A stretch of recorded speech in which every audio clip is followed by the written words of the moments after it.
Hi everyone, welcome back to my YouTube channel. My name is Adam, this is my channel Adam Sews, and this is Friday Sews on a Friday. So I am very excited about today's vlog because I get to launch something new and I'm very excited about it, and I hope that you all will be too. So today's main reason for launch is because I have eventually had plenty of testers come back to me with one of my new patterns, and I wanted to put it out in the world for anyone that wants to make it, and that is the totally amazing tote bag. So this comes in two different sizes. There is a medium and a large, and I will talk you through the bag now. So as you may have seen, this was something I made a little while ago. I've turned it into a written pattern, and it also has a full tutorial which is just under an hour long, which guides you through the whole process of bag making. So if you've not made a bag before, it's a perfect beginner pattern, and there's no curved edges, it's all straight binding, so it's nice and simple, and it makes a really nice tote. So this is the large size. I have also made both totes in two different variations. So this one is made from quilt batting, so that you can see the finish of the bag. So this one obviously is a lot softer because it's got quilt batting. So it has the two handle straps on the front and the back, which allows you to cover the webbing, which is also in the pattern of how to do that. So if you have plain webbing that you don't really necessarily like the look of, you can cover it in fabric that matches the fabrics that you choose for your actual bag. It's got a lovely large opening to it, so it's got a really good, there's a pattern in the bottom there which I'll speak to you about in a moment. So yes, that is the large size. It finishes up at a really good size. It's really good for craft items, shopping, taking to the beach, anything you want to do with it really. So that is the large size, and then it comes in a smaller size as well, which is this one here. So I'll just give you a comparison for sizing, although it doesn't look very different on here. It is quite a bit smaller. So yeah, that is the large, that is the medium. They also have an optional floating pocket on the inside, which is attached to the inside here, which you can actually put them in one side, both sides, or not at all. It's completely up to you. This one is made from foam, which gives you an idea of how much more sort of stability you get to the bag, but it's down to you what you would rather use. If you're using either foam or the quilt batting to make the bag, you can also use it as a quilt as you go sort of thing as well. So you could cut your batting or your foam slightly larger than the pattern requirements, and you could actually quilt as you go onto it before you make the actual full body part of the bag, which is a really good way of using up scraps. And I think that will be my next one that I do. So this is the pocket on the inside here, which obviously unzips and allows you to put things in there like your phone or your keys or your wallet or different things that you don't want to lose in the bottom of the tote. So they are fully bound on the inside, which gives them the stability. They're fully bound along the top as well, and then this one has got covered handles using the Tula Pink ink fabric from Limework, which is the black on black fairy flakes. So yeah, those are the two bags. They are, as I said, super simple to make. There's a full video tutorial along with that as well, and I will also try and put some pictures in here of some of the incredible ones that my testers made during the testing process of this pattern. There is one from the amazing Diane. She made one from the Tula Pink Nightshade Deja Vu, which I just thought was absolutely brilliant. She also made some modifications to the bag, so she put some slip pockets on the front. She put two internal zip pockets in, and yeah, it just looked amazing. The other one is this one here, which is from the lovely Danny. She made hers from the Tula Pink raw border print, which I think is just an absolutely awesome way of using the border print because it shows it off completely. She made the medium size, and I'm not quite sure whether she did put a pocket in the inside. She did put a pocket in the inside. I'm just trying to think of the pictures in my head because obviously I can't see them while I'm filming this. The other one that was made was from the glorious Rachael, who is the French Seams on YouTube and on Instagram. She made this one here from some fat quarters which she joined together. So it's a really good fat quarter project as well if you want to join multiple fat quarters together to make the outer and the lining for the bag. The other one as well was this beautiful version here, which is from Sam from So Let's Sparkle with Sam. She made one using some really lovely Tilda fabrics that she'd been holding on to in her stash for a make that came up that this pattern decided to be the make that she wanted to use for it. So yeah, those are all of the testers for that. There's also one more here, which is from the gorgeous Mandy, who made one from Tabby Row Deja Vu, which I think, again, it's just an awesome fabric choice. So they're great for showing off those big, large print fabrics as well, because of the size of the panels on them.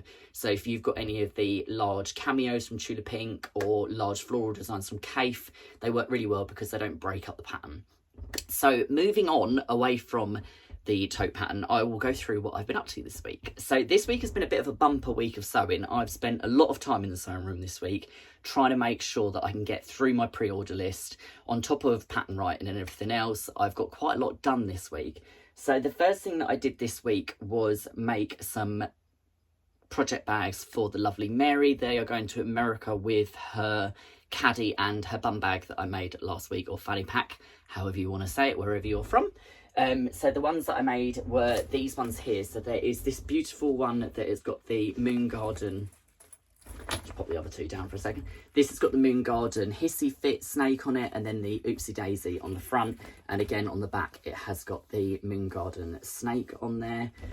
She's ordered these for Christmas gifts, so she's already got 4 that she ordered a little while ago, and then she wanted an extra 3 for Christmas gifts. She asked for one that was all floral, so she's got one that has got the kabloom on one side and the floral print from Raw with the lovely lazy stripe binding on there. The other one is a blue sort of geometric design that she wanted. So we've got some nice stripes, we've got some hexes on the back, and then it's got the diamond Lucy fabric on the side, so it's kind of a bit sort of geometric. So yeah, those were the project bags that I made this week. I then started on another very exciting order, which I'm actually really excited to make, because there is a place for everything, out to lunch, clam ups, and a scissor pouch. So I have started the out to lunch, which I'm going to continue with once I finish filming this. The out to lunch is a pattern by Annie, and I have got it here so I can show you. So this is the out to lunch pattern. I'm making the large version, and I'm making it from Tulip Pink line work, and it will have a few different optional extras that I'm going to add to it that's been requested by the lovely lady that's ordered it. She also ordered a scissor pouch to keep her scissors in, so I have made that one so far. This is made from Pandemonium, which is part of the line work range. This has got a lovely little magnetic clasp on here, and then it's got the sketchy fabric on the inside, so you can slip your scissors in there to keep them nice and safe. And then it's got a magnetic closure, which you can just probably hear there. So that is the first part of that order done. The next thing she wanted was some clam ups. These are really great for keeping things like wonder clips and different things in. So she wanted one in the Pandemonium, which is this one here. And then the good thing about these as well is they're like little Russian dolls, so they actually nest inside each other. So the next one that she ordered was an extra small, which is this one here, which is made from the Read Between the Lines zebra print, which they've both got double zips on, so they open up so that you can pop whatever you like inside them. This one's got the hexy binding on there. And it's got the little hexy side pocket stoppers as well, so that things don't fall out of the edge of the zip, which is a great idea. So this is the clam up pattern by Annie. So as I say, they fit straight inside one another for storing them when they haven't got anything in them, which I think is just a great idea. So these come in multiple sizes, and they're very, very similar to my trio of pouches pattern, which is this one here. So yeah, those are the orders that I'm working on this week. What have I had turn up? Well, I'm waiting on a very, very exciting parcel that's not here yet, but it will be here very soon, which I'm going to do a full unboxing of, because to say that I'm excited about it is a little bit of an understatement. It's got some very, very hard to find things in the UK in it, because one of them is a product that's not allowed to be launched in the UK, but I have been very kindly gifted it by a lovely friend, and I'm very excited about it because it is a sew-along that is starting in October, I think it is, and that is the Winnie the Pooh not Pooh, Winnie the Pooh, 100 Acre Wood Sew Along, which is by Artie's Quilting, which is owned by the lovely John. I will do an unboxing of that when it arrives. I'm super excited to be sewing along with that. And I'm also having a little chat with him today about something that may be happening in the very near future, which will be a whole inclusive thing with all of my lovely subscribers and anyone that wants to join in. So watch this space for that. The other thing that turned up this week is some beautiful fabrics that I got from Sugar Bowl Crafts, who I will link down below. They have got a really lovely website. They're a lovely little independent business in the UK that stock Tula Pink, Free Spirit. They stock Kaif, Anna Maria Horner. And the one thing that they do stock, which is very, very hard to get hold of in the UK, is a range of fabric from Wyndham Fabrics, which is by the designer Jennifer Paganelli. Which I might have pronounced wrong, and if I have, I do apologise. And Sugar Bowl Crafts were doing a remnant sale on their Instagram stories last week, and I managed to get hold of some of Jennifer Paganelli's older line of fabric, which is these ones here, which I will go through one by one. So these are absolutely stunning. So this one looks like a leopard print. I managed to get 1 metre cuts of each one. These ones I think are on RB Studios, which I think was the designer that she used to print with, and now she's Wyndham, I believe. So yeah, these are absolutely gorgeous fabrics. They're really nice, high quality. I wanted these because I want to keep them to make a quilt for myself out of them, which is why I got such good size cuts, because then it allows me to make a quilt out of multiple patterns, really, because obviously every quilt pattern's got different pattern requirements. So those are the things that have turned up this week. I'm trying to look around the room and see if I've forgotten anything, and I don't know that I have. No, I think that is everything this week. So I'm going to leave it there. I am going to link everything that I've spoken about down below. There will also be a link to my website for the new pattern, which is launching this evening at 6 p.m. It will go live. So yeah, if you would like to have a go at making your own totally amazing tote, then the link will be down below. So I will talk to you all very soon. Take care, have a good weekend, get some sewing in, enjoy yourself, and I will see you all very soon. Ciao for now.